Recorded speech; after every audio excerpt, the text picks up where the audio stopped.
Olá, pessoal. Meu nome é José Emílio Dias, eu sou médico veterinário e atuo como assistente técnico para biológicos pela FAIPA. E eu estou aqui para apresentar para vocês o trabalho intitulado Uso de uma vacina viva de vírus livre contra a doença de Gumboro aplicada via em ovo em matrizes pesadas. Bom, pessoal, a imunização das matrizes contra a doença de Gumboro, especificamente falando, ela constitui aí uma das ferramentas mais importantes no controle da doença, porque através de uma boa imunização das matrizes, a gente consegue passar para a progênie anticorpos que vão justamente proteger essas aves num período que seria de maior susceptibilidade, que seria o momento onde a ave ainda não começou a produzir sua própria imunidade, que a gente chama de imunidade ativa. Então, a imunização das matrizes é de suma importância. Além disso, o programa vacinal das matrizes, ele tem como objetivo também a proteção das próprias matrizes, né, que precisam estar bem protegidas para transmitir esses anticorpos para a progênie. A gente sabe que o programa vacinal das matrizes ele é muito robusto, né? Inclui aí vacinações contra diversas doenças. E pensando nisso, a vacinação contra o gumboro, ela não pode interferir negativamente na resposta para essas outras enfermidades também, né? Então, hoje no mercado existem diversas tecnologias e diversas estirpes virais vacinais, né, contra a doença de gumboro, mas falando especificamente de uma nova categoria, que são as vacinas de imunocomplexo natural.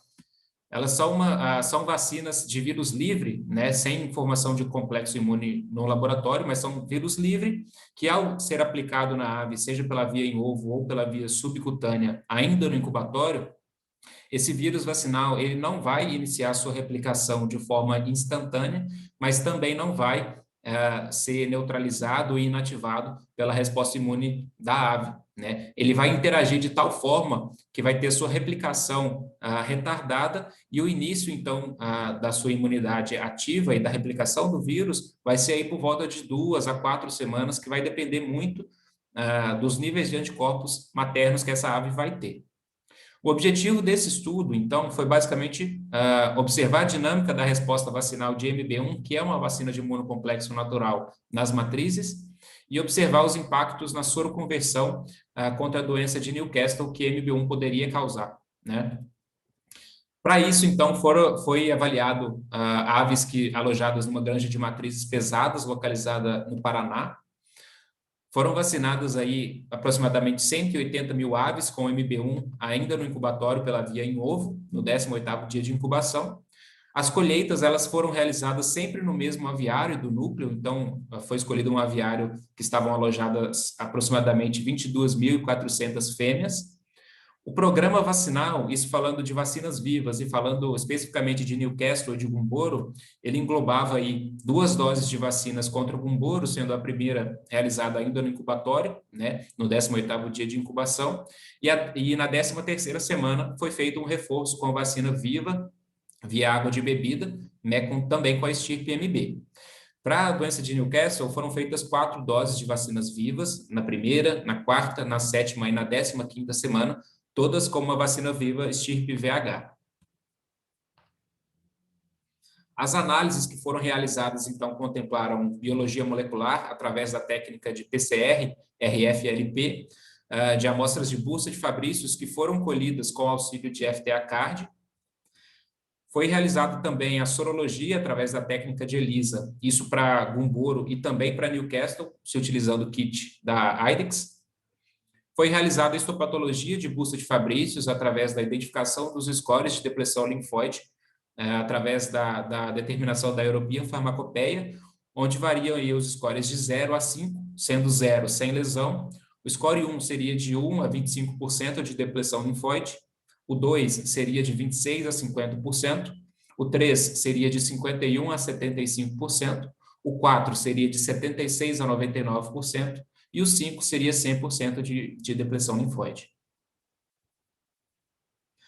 O cronograma das colheitas, então, elas já se iniciaram já no primeiro dia, através da colheita de 20 amostras de soro para a sorologia.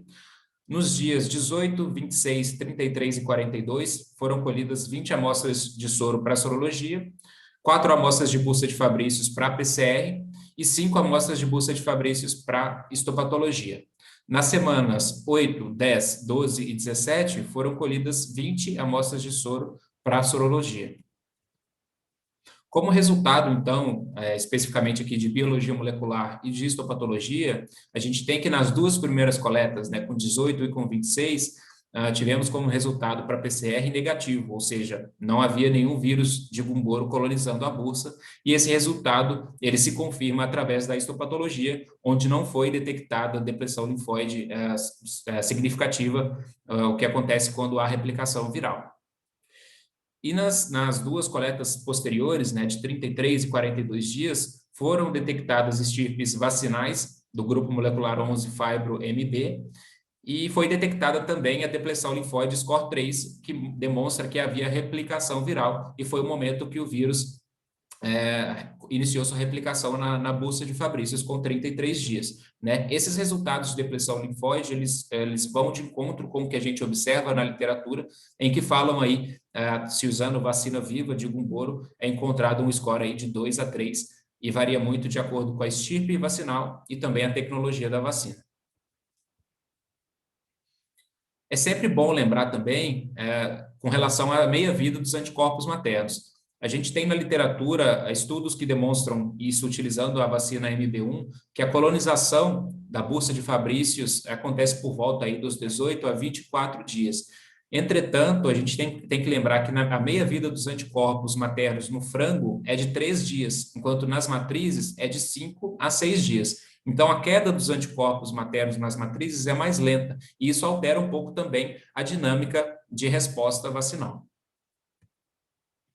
Aqui são dados da sorologia para Gumboro, então a gente pode observar a queda dos anticorpos maternos acontecendo de forma natural, e a gente pode observar também a soroconversão sendo evidenciada aqui com 42 dias.